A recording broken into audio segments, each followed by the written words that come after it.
प्यारे बच्चों, welcome to my channel Verma study 2020 book learner. मैं यूपी बोर्ड के क्लास 12th के छात्र छात्राओं के लिए इकोनॉमिक्स सब्जेक्ट को हिंदी माध्यम से मैं फुल कोर्स कराऊंगा। यदि आप फुल कोर्स करना चाहते हैं तो मेरे चैनल को सब्सक्राइब कीजिए और बेल आइकन को प्रेस करना न भूलें, ताकि जो भी वीडियो मैं अपलोड करूं उसका नोटिफिकेशन आपको सबसे पहले मिल सके। प्यारे बच्चों, व्यष्टि अर्थशास्त्र समाप्त हो चुका है। समष्टि अर्थशास्त्र शुरू हुआ, जिसमें चैप्टर 2 राष्ट्रीय आय का लेखांकन हम लोग पढ़ रहे हैं। राष्ट्रीय आय का लेखांकन में आज पार्ट 10 अर्थात 10वां वीडियो है और आज जो है लगभग ये समाप्त हो जाएगा। इसके बाद राष्ट्रीय आय के न्यूमेरिकल रह जाएगा, जो हम लोग कल से न्यूमेरिकल पढ़ेंगे। अभी तक हम लोग कल के वाले वीडियो में जो हम लोगों ने पढ़ा था कि निजी आय क्या है, प्राइवेट इनकम, फिर उसके बाद वैयक्तिक इनकम, पर्सनल इनकम, वैयक्तिक आय, वैयक्तिक प्रयोज्य आय के बारे में हम लोगों ने विस्तृत रूप से बढ़िया से पढ़ा। आज हम लोग पढ़ेंगे राष्ट्रीय प्रयोज्य आय। अंग्रेजी में बोलते हैं नेशनल डिस्पोजेबल इनकम, प्रति व्यक्ति आय, पर कैपिटा इनकम, उपभोग आय, डिस्पोजल इनकम। इसमें सबसे महत्वपूर्ण जो है राष्ट्रीय प्रयोज्य आय और प्रति व्यक्ति आय है। देखिए, राष्ट्रीय प्रयोज्य आय हमने कल वैयक्तिक प्रयोज्य आय बताया था। प्रयोज्य का हिंदी हमने बताया था खर्च योग्य।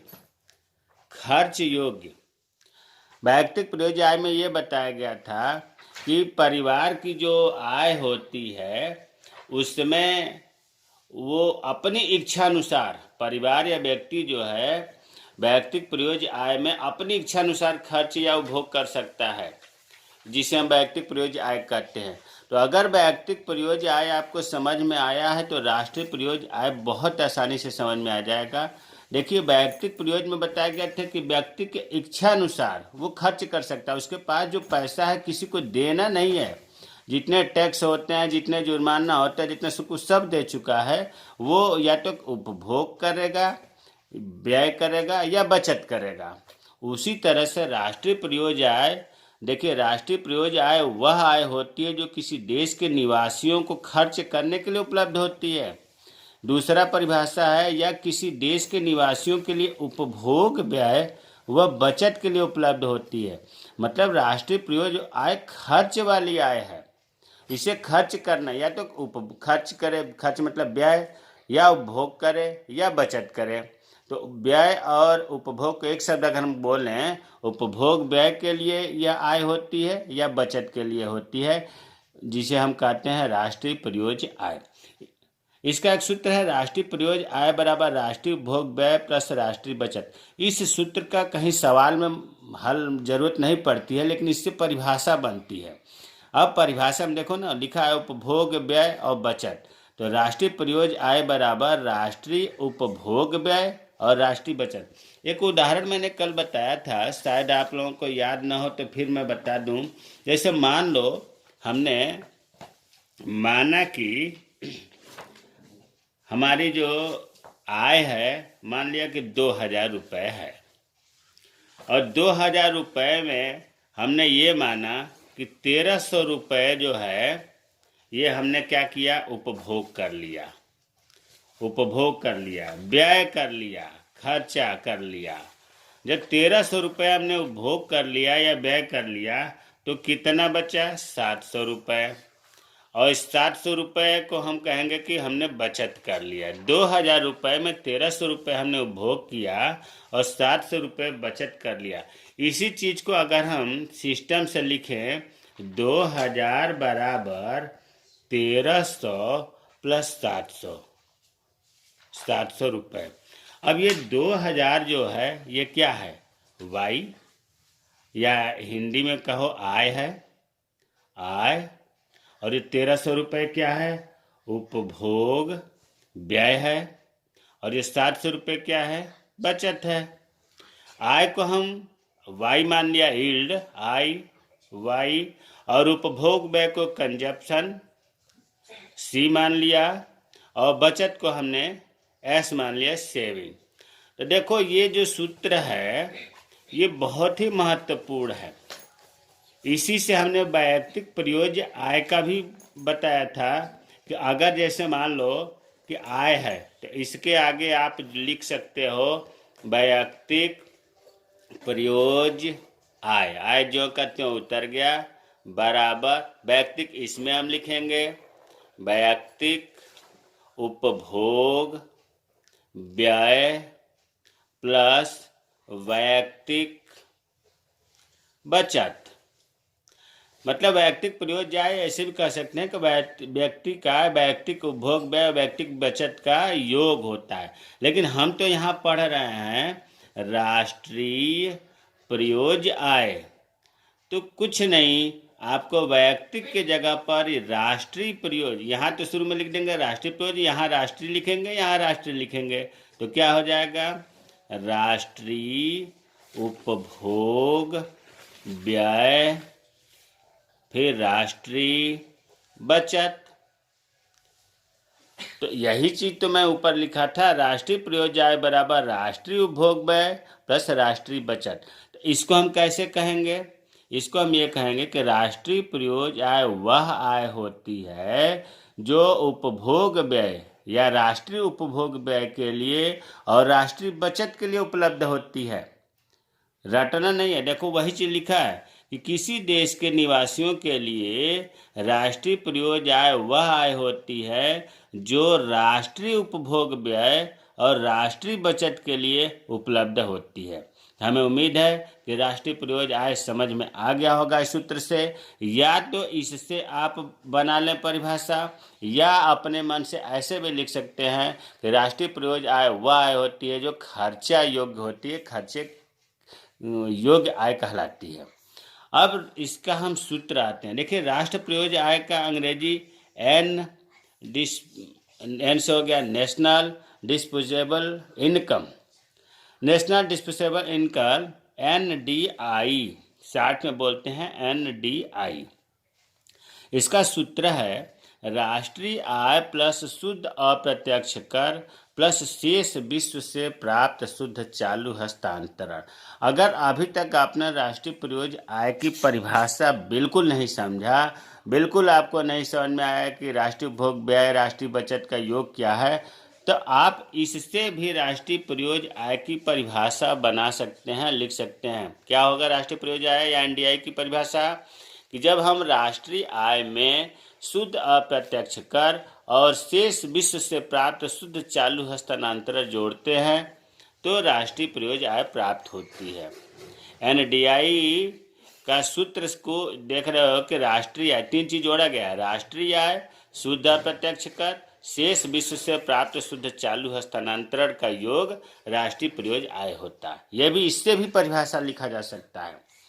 अब इसके सूत्र के बारे में पढ़ते हैं डिटेल से। देखो राष्ट्रीय आय, राष्ट्रीय आय को पता है कि NNPFC, net national product at factor cost भी करते हैं। इसमें जो है साधन आय और हस्तांतरित आय सम्मिलित होता है। शुद्ध अप्रत्यक्ष कर, अब अगर हमारा पहले का वीडियो पढ़े होंगे तो शुद्ध अप्रत्यक्ष कर देखो यहाँ लिखा है, जिसे हम NIT भी कहते हैं, नेट इनडायरेक्ट टैक्स। तो शुद्ध अप्रत्यक्ष कर बराबर होता है अप्रत्यक्ष कर, जिसे हम इनडायरेक्ट टैक्स कहते हैं, माइनस आर्थिक सहायता सब्सिडी। तो NIT, शुद्ध अप्रत्यक्ष कर को NIT कहते हैं। NIT बराबर होता है IT माइनस सब्सिडी, अप्रत्यक्ष कर माइनस आर्थिक सहायता। अप्रत्यक्ष कर वह कर होता है जिस पर लगाया जाता है वह दूसरों पर टाल सकता है। जैसे मान लो कि किसी कंपनी पर गवर्नमेंट ने अप्रत्यक्ष कर लगा दिया और उस कंपनी वाले ने अपने प्रोडक्शन पर उस कर का दाम जोड़ दिया, तो वो ग्राहक पर देता है, ग्राहक पर वो चला गया, टाल दिया कंपनी वाले ने, इसे हम अप्रत्यक्ष कर कहते हैं। आर्थिक सहायता, सरकार कभी कभी आर्थिक सहायता देती है, जैसे गैस सिलेंडर 700 का है और उसने 200 रुपये सब्सिडी दे दी, सिलेंडर का दाम 500 का, आर्थिक सहायता कर दिया, तो इसे हम घटाते हैं। अप्रत्यक्ष कर में से आर्थिक सहायता जब घटाएंगे तो हमें NIT प्राप्त होगा। अब इसमें तीसरा चीज जोड़ना है, शेष विश्व से प्राप्त शुद्ध चालू हस्तांतरण। देखिए यहाँ हमने वही चीज लिखा है, शेष विश्व से प्राप्त शुद्ध चालू हस्तांतरण। यहाँ जो है एक चीज़ हम ये बता देना चाहते हैं कि जो हम लोग कल निजी आय पढ़े थे उसमें भी ये आया था कि शेष विश्व से प्राप्त शुद्ध शब्द छूट गया था, वहाँ आप एडिट कर लीजिएगा। शुद्ध चालू हस्तांतरण है, और शुद्ध चालू हस्तांतरण कैसे ज्ञात करते हैं यहाँ ध्यान देने की बात है। इससे पहले हम थोड़ा सा आपको याद दिलाना चाह रहे हैं कि जो विदेशों से प्राप्त शुद्ध साधन आय होती है NFIA को ज्ञात करने के लिए मैंने बताया था से माइनस को। से का मतलब होता है कि विश्व से प्राप्त कारक आय या साधन आय, और को का बताया था कि विश्व को दी गई साधन आय। तो जब से में से को माइनस करते थे तो NFIA प्राप्त होता था। ठीक उसी तरह से ये भी है। शुद्ध चालू हस्तांतरण का मतलब मैंने बताया था कि ये फ्री की कमाई होती है, इसके बदले में कोई सेवा नहीं देता है, किसी को वापस नहीं करना होता है। इससे हम हस्तांतरण, जैसे मान लो वृद्धावस्था पेंशन है, और रोजगार बेरोजगारी भत्ता है इत्यादि, इस पर बहुत चर्चा हो चुका है। अब शेष विश्व से प्राप्त शुद्ध चालू हस्तांतरण जो सूत्र में है इसका बराबर होता है शेष विश्व से प्राप्त चालू हस्तांतरण। देखो से, इसका हिंट मैंने बताया है से माइनस को। इस से का मतलब हुआ विश्व से, शेष विश्व से प्राप्त चालू हस्तांतरण, और इस को का मतलब हुआ कि शेष विश्व को दी गई चालू हस्तांतरण। देखो मान लो भारत है, भारत जो है, भारत शेष विश्व से प्राप्त मतलब भारत को छोड़कर जो बाहर हैं भारतीय और विदेशों में कमा रहे हैं, मान लो कि भारत को 100 करोड़ रुपए भेजे, विश्व के दूसरे देशों से 100 करोड़ रुपए भारत में आया, विश्व से प्राप्त चालू हस्तांतरण। अच्छा, और इसका ठीक उल्टा, भाई विदेशी भी तो भारत में नौकरी कर रहे होंगे, कमा रहे होंगे, तो वो अपने यहाँ भेजेंगे। मान लिया कि शेष विश्व को भारत से कितना गया, 80 करोड़ रुपए मान लिया, तो भारत में तो आया 100 करोड़, और विश्व को गया, विदेशी को गया 80 करोड़। ये हस्तांतरण फ्री की कमाई, उसका लेखा जोखा नहीं, मतलब लेना नहीं है। तो अब इस शेष विश्व से प्राप्त शुद्ध चालू हस्तांतरण जो है 100 माइनस 80 बराबर 20 करोड़ रुपए जो होगा, तो ये होगा 20 करोड़ रुपए जो भारत के राष्ट्रीय प्रयोज्य आय में जोड़ा जाएगा। तो हमें उम्मीद है कि शेष विश्व से प्राप्त शुद्ध चालू हस्तांतरण आपको समझ में आ गया होगा। इसका रटने का तरीका यही है कि से माइनस को याद करिए, और से का मतलब हो गया कि शेष विश्व से, और को का मतलब हो गया शेष विश्व को, और जब से विश्व को माइनस करेंगे तो ये शुद्ध निकल के आएगा, इसमें शुद्ध नहीं लगा है कहीं। तो हमें उम्मीद है कि ये तीसरा पार्ट जो है ये भी समझ में आ गया होगा। अब देखिए, राष्ट्रीय प्रयोज्य आय दो तरह का होता है, NNDI और GNDI। सब चीज़ वही है। NDI जैसा कि आपने पढ़ा, नेशनल डिस्पोजेबल इनकम या राष्ट्रीय प्रयोज्य आय। नेट का मतलब, N का मतलब होता है नेट, यहाँ लिखा गया full form, net national disposable income, शुद्ध राष्ट्रीय प्रयोज्य आय। और यहाँ जब G आएगा तो क्या होगा, ग्रास नेशनल डिस्पोजेबल इनकम, सकल राष्ट्रीय प्रयोज्य आय। तो अब NNDI हमें समझना है, और बहुत ध्यान से समझना है, ताकि इस पर सवाल जब हल होगा तो आपको समस्या न आवे। तो NNDI तो आप समझ गए होंगे कि राष्ट्रीय प्रयोज्य आय का एक प्रकार है। राष्ट्रीय प्रयोज्य आय दो प्रकार का होता है, NNDI और दूसरा होता है GNDI। N का मतलब शुद्ध नेट हो गया, G का मतलब ग्रास सकल हो गया।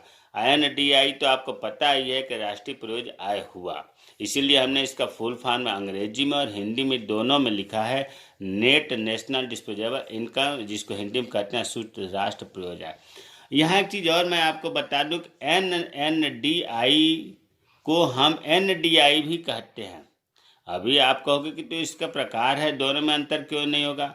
फार्मूले में अंतर नहीं होता है।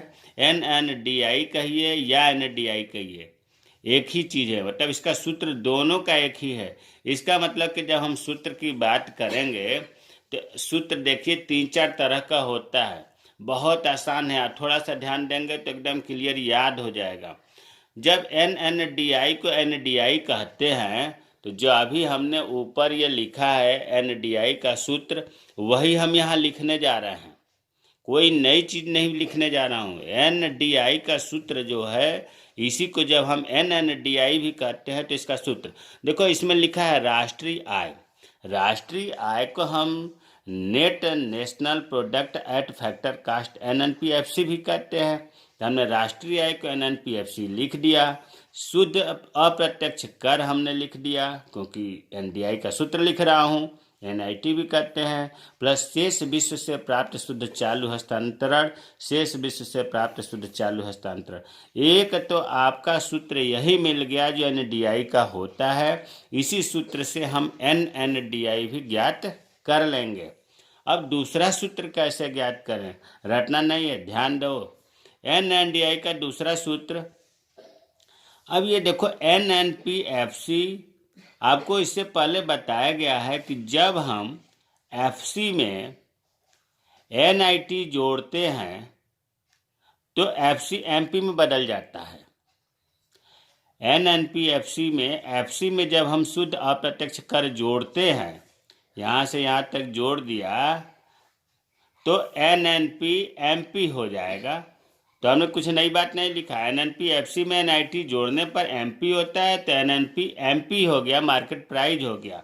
ये बहुत पहले बताया जा चुका है दूसरे वीडियो में ही कि फैक्टर कास्ट में शुद्ध अप्रत्यक्ष कर जोड़ते हैं तो मार्केट प्राइस प्राप्त होता है। तो अब हमने दोनों जोड़ करके लिख दिया NNP एट मार्केट प्राइस, बाकी जो करते हो उतर दिया। प्लस शेष विश्व से प्राप्त शुद्ध चालू हस्तांतरण, दूसरा सूत्र तो पहले से ही निकल गया, FC में NIT जोड़ दिया तो MP हो गया, बाकी जो करते हो उतार दिया। अब तीसरा ध्यान दो, तीसरा सूत्र NNDI का है कि आपको ये भी पहले बताया गया है कि जब ग्रास होता है, ग्रास में मूल्य ह्रास घटाते हैं, डिप्रिसिएशन घटाते हैं तो N प्राप्त हो जाता है। अरे भाई, हम इधर के 3 अक्षर मान लो ढक लिए तो G बचा, और इसमें 3 अक्षर ढक लिए तो N बचा। तो जब G से N प्राप्त करना हो, ये G से N ही तो प्राप्त करना है, तो G से N प्राप्त करना हो तो डिप्रिसिएशन घटाते हैं, तो G से डिप्रिसिएशन घटाते ही N हो जाता है। तो GNDI से मूल्य, GNDI आगे पढ़ेंगे, बस आप इतना समझो कि ग्रास से नेट प्राप्त करने के लिए ग्रास में से मूल्य ह्रास घटाते हैं तो हमें N प्राप्त हो जाता है। इसका मतलब कि GNDI से मूल्य ह्रास जब घटाएंगे तो NNDI प्राप्त होगा। अब दूसरा जो है प्रकार, जिसे हम कहते हैं GNDI, grass national disposable income, सकल राष्ट्रीय प्रयोज्य आय। इसमें सकल है वो नेट था। अभी आपने उसमें देखा कि ग्रास से नेट प्राप्त करने के लिए मूल्यह्रास माइनस किया गया, तो एक सूत्र इसका उल्टा हो सकता है। इसमें देखो GNDI निकालना है तो अब हमें N से अगर G पर प्राप्त करना हो, भाई NDI इसमें भी, NDI इसमें भी, अब केवल हमें नेट से ग्रास में पहुंचने के लिए आपको बताया गया है कि मूल्यह्रास जोड़ते हैं। तो एक सूत्र तो यही हो गया, GNDI बराबर NNDI में मूल्यह्रास जोड़ेंगे तो हमें GNDI प्राप्त हो जाएगा। GNDI grass national disposable income. अब दूसरा सूत्र निकालने के लिए सूत्र GNDI, ध्यान से देखना है।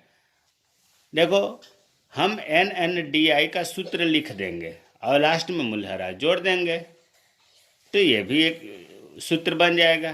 तो NNDI का सूत्र अभी हमने जो बताया था इससे पहले, उसमें यही तो बताया था, राष्ट्रीय आय मतलब NNPFC, इसमें जो है हम NIT शुद्ध अप्रत्यक्ष कर जोड़ते हैं, जिसको हम NIT कहते हैं, और इसके बाद शेष विश्व से प्राप्त शुद्ध चालू हस्तांतरण हस्तांतरण माइनस, ध्यान दो ये मूल्यह्रास। अब यहाँ तक तो NNDI का सूत्र हमने लिखा है, NNPFC प्लस NIT प्लस शेष विश्व से प्राप्त शुद्ध चालू हस्तांतरण, इसके बाद प्लस मूल्यह्रास। ये अभी NNDI का सूत्र लिखने के बाद इसे भी तो लिखेंगे, तो प्लस मूल्यह्रास। कोई नई बड़ी चीज नहीं लिखे हैं, पहले सूत्र से ही हमने दूसरा सूत्र निकाल लिया।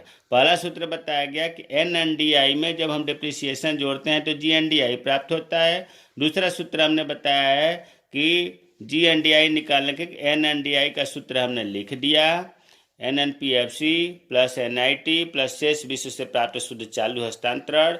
NNDI का सूत्र लिखने के बाद ये फिर प्लस मूल्यह्रास हमने जोड़ दिया। अब तीसरा सूत्र देखिए, तीसरा सूत्र जो है GNDI बराबर, अब देखो फिर वही बात आ गई कि FC में फैक्टर कास्ट में जब हम NIT जोड़ते हैं तो ये MP में बदल जाता है। आपको दूसरे पार्ट में जो राष्ट्रीय आय का दूसरा वीडियो में ट्रिक बताया गया था, FC में जब हम NIT जोड़ते हैं तो FC MP में बदल जाता है, तो ये हो जाएगा NNP MP। हमने इसे जोड़ दिया तो NNP MP हो गया। बाकी जो कहते हैं उतार दिया हमने। शेष विश्व से प्राप्त शुद्ध चालू हस्तांतरण और प्लस मूल्यह्रास, प्लस मूल्यह्रास हो गया। इसमें तीसरा सूत्र देखो नया मिल गया, NNPFC में NIT जोड़ा तो NNP MP हो गया, बाकी जो करते हो उतार दिया। अब चौथा सूत्र GNDI बराबर, अब देखो ये जो NNP MP है, अगर हम मूल्यह्रास को इसमें जोड़ दें, मूल्यह्रास लास्ट में है भाई, N नेट पर जब हम डिप्रिसिएशन जोड़ते हैं तो ग्रास मिलता है। ये नियम में बताया गया है, ट्रिक में बताया गया है। तो NNP MP इसको और इसको मिला दिया तो ये NG में बदल जाएगा। N में जब हम मूल्यह्रास जोड़ते हैं तो ग्रास बदल जाता है, नेट में डिप्रिसिएशन जोड़ते हैं तो ग्रास में बदल जाता है। बाकी जो करते हैं उतार लिया। GNP MP प्लस यहाँ तक देखो मूल्यह्रास इसमें जोड़ दिया, मूल्यह्रास नहीं लिखना है, बाकी लिखेंगे। शेष विश्व से प्राप्त शुद्ध चालू हस्तांतरण। ये चीजें आपको 4 सूत्र निकल गया GNDI का और 3 सूत्र निकला NNDI का। हमें उम्मीद है कि ये चीज़ आपको समझ में आ गया होगा कि राष्ट्रीय परियोज्य आय क्या है। राष्ट्रीय परियोज्य आय का जो प्रकार है NNDI और GNDI, इनको देखो ज्ञात करने के लिए रटना नहीं जाता है। जैसे सवाल आता है, मान लो इन चारों में से कौन सी विधि लागू हो रही है, उसके द्वारा सवाल हल होगा। वो तो सवाल देखने से क्लियर होगा कि कौन सा फार्मूला इसमें फिट होगा। तो इसमें एक फार्मूला आप याद करेंगे, उसी से बाकी फार्मूलों का निर्माण हो जाएगा। अब एक चीज कभी कभी पूछ देता है कि प्रति व्यक्ति आय क्या है, पर कैपिटा इनकम। देखिए इसका सूत्र रट लीजिए, बाकी अपने आप परिभाषा आ जाएगा। प्रति व्यक्ति आय बराबर कुल राष्ट्रीय आय बटा कुल जनसंख्या। जितनी कुल राष्ट्रीय आय हुई है उसमें कुल जनसंख्या से भाग देंगे तो प्रति व्यक्ति आय निकल जाती है। लेकिन प्रश्न ये उठता है कि कुल जनसंख्या प्रतिदिन तेजी से बढ़ रही है, तो हम राष्ट्रीय मतलब पूरे साल में किस दिन के जनसंख्या से भाग देंगे। ये बहुत एक सोचने की बात है कि राष्ट्रीय आय तो मान लो कि हमारी पता चल गया है कि 1000 अरब है। अब 1000 अरब हमने मान लिया कि एक फाइनेंशियल ईयर जो है 19-20 का 1000 अरब है, और उसमें जनसंख्या प्रतिदिन का अलग अलग है। किस दिन की जनसंख्या से भाग देंगे प्यारे बच्चों, इसे नॉर्मली कोई नहीं बताता है, लेकिन यहाँ हम बताना उचित समझ रहे हैं कि देखो उस वर्ष का, जिस वर्ष की राष्ट्रीय आय लिया गया है, उस वर्ष की जो मध्य तिथि 1 जुलाई है, 1 जुलाई की जनसंख्या से भाग देते हैं। 1 जुलाई की देखो लिखा है, प्रति व्यक्ति आय उस आय को कहा जाता है जब किसी देश के कुल राष्ट्रीय आय, जिसको एनपीएफसी भी कहते हैं, जब उस देश को उस वर्ष की मध्यावधि तिथि 1 जुलाई की जनसंख्या से विभाजित किया जाता है, तो हमें प्रति व्यक्ति आय प्राप्त होती है। और यह औसत आय, मतलब औसत आय निकलेगा ही जब जनसंख्या से भाग देंगे तो यहाँ मेन ये जरूरी कभी कभी पूछ देता है कि कुल जनसंख्या किस तारीख का, किस डेट का हम भाग देते हैं, तो 1 जुलाई का। उपभोग आय और प्रयोज्य आय ये पूछा नहीं जाता है, फिर भी हमने थोड़ा सा सोचा कि बता दूं। प्रयोज्य आय का मतलब होता है खर्च योग्य आय। अभी हमने ऊपर उदाहरण बताया था कि जो हमारी इनकम होती है उसमें सरकार के द्वारा जो टैक्स है, शुल्क है, उसे सब दे देते हैं, तो जो पास में बचता है जिसे हम भोग कर सकते हैं, व्यय कर सकते हैं और बचत कर सकते हैं, वही प्रयोज्य आय है। घुमा फिरा करके ये वैयक्तिक प्रयोज्य आय ही है। तो देखो, व्यक्ति तथा परिवारों के व्यक्तिक आय में से सरकार द्वारा लगाए गए व्यक्तिक करों को निकाल दिया जाएगा, तो जो बचेगा उसे उपभोग आय कहेंगे। भाई जो आय हुई है उसमें वैयक्तिक आय जो हुई है, पर्सनल इनकम, उसमें से टैक्स सरकार वाला निकाल देंगे तो उपभोग आय बचेगा। अब उपभोग आय जो बचा है, कोई ज़रूरी नहीं है कोई सब उपभोग कर ले, कोई ज़रूरी नहीं है कोई सब व्यय कर ले, कुछ बचत भी कर सकता है। तो भोग आय बराबर उपभोग प्लस बचत। आय को वाई हमने मान लिया, उपभोग को सी मान लिया, बचत को सेविंग मान लिया, तो वाई बराबर सी प्लस एस। तो ये वैयक्तिक प्रयोज्य आय ही है। कभी कभी उपभोग आय से पूछ दिया जाता है। प्यारे बच्चों, हमें उम्मीद है कि आज का वीडियो पसंद आएगा। अगर नहीं समझ में आएगा तो कमेंट बॉक्स में कमेंट करें, मैं रिप्लाई करूँगा। और कल से जो है न्यूमेरिकल हल होगा, जो बहुत ही महत्वपूर्ण है। अगर ये वीडियो आप नहीं पढ़े हैं, ये सब तैयारी नहीं किए हैं, आज तक का 10 वीडियो जो है, तो फिर न्यूमेरिकल हल नहीं हो पाएगा, परेशानी आएगी।